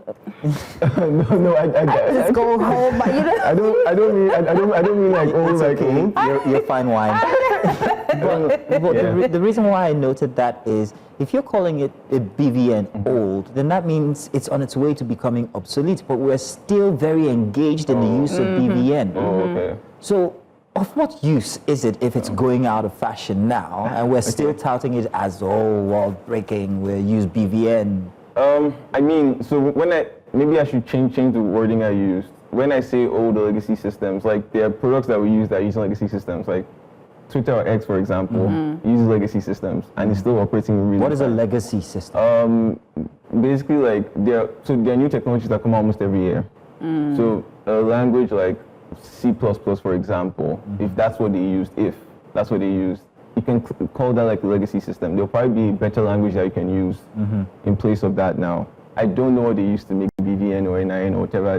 Because it's old and it's out of your modern innovative spectrum. I would say that there are newer technologies that you can definitely use. Right. But I'm not going to again act like I know the exact one that we can use. Okay, but something very interesting just hit me again. Now I have to ask, and trust me, it has nothing to do with Nigerian politics already. Don't be scared. This is all tech. Okay. Now I know that when I transfer money from one account to the other, here in Nigeria, that handshake, that B2B handshake doesn't occur here in Nigeria. I know it happens outside of the country. Why is that so? If we want to claim that this fintech space is an indigenous one, why do we still have business-to-business exchanges that happen outside of the country when I'm making transfers, like dollar transfers to somebody inside of Nigeria? And don't tell me it's because it's in dollars. I should be able to trust that, because that should save us money if I don't have to exchange with a facility outside of Nigeria, maybe in America. So why isn't that happening yet? So I would say that that's more of a business. You do agree that that's the way it works? I can't say. Okay. I can't say. I would say that the system has worked so far up to this point. Definitely, it's up to us to look at it and see ways we can improve it and make the experience better for everybody. But I would say that that's more like a business decision. There's a reason why businesses actually choose to go that route, and it's been working. It's been working so far. It might not be the most ideal scenario, but it's working. It works. It works. So Adewunmi, I think now I'm always asking for the bigger picture. So gathering database. Okay. Gathering database. I would just like to know, how long do you think it would take? So let's assume that we are 300 million Nigerians. How long do you think it would take for us to be able to gather all that information? So basically, it's having the history of everybody, which I'm sure to an extent majority of people have traveled. So how long do you think it would take? I'm sure, first off, we need to just sit down first off and kind of agree or align on what the next approach will be. Yeah. Because that's the best way to think about it from first principles. We need to understand, okay, what are we trying to actually create first? Right. Then after that, we're able to now think of all the second order effects, because if we could merge them now, and there are some things that we could be blind on or blind not seeing right now. So we'll need a lot of smart people in one room to kind of figure out what those second-order effects could be and what exactly we're actually trying to achieve. Right. I mean, like in the West, the US has just one number that they use for most things, right? So we should follow that route. We have like 8. we have a few. Again, like I said, I don't think it's ideal. Yeah. But it's served us to a certain point. But I think these things need to always every other year, we need to just sit down and say, is this the right approach that solve these things or not? Yeah. I think we're reaching that point where we're kind of realizing that this is not the most ideal approach. Right. And I think, very soon the government will step up to fix that. Awesome. We have those smart people in office. Oh, while you get ready for that, Adewunmi, I want to say thank you very much for actually coming in today to give us an idea of how where we sit when it comes to the global look at our, especially fintech and digitization. Thank you very much also for letting us know that we're old. But we appreciate that. Thank you so much, Adewunmi. Please. And now, I do believe that we are, for the first time, actually ending the show early today, but Queen is going to tell us why. Well, this is the end of Breakfast Extra Saturday edition. And, we thank you for tuning in to watch. And now we're going to move over to Johannesburg, South Africa, which is day 3 of the Pre-G20 Conference. And it's spotlighting the Global South's push for industrial transformation, financial autonomy, and South-South cooperation. Leaders and experts are debating how regions can overcome resource dependency, leverage critical raw materials, and challenge global economic hierarchies.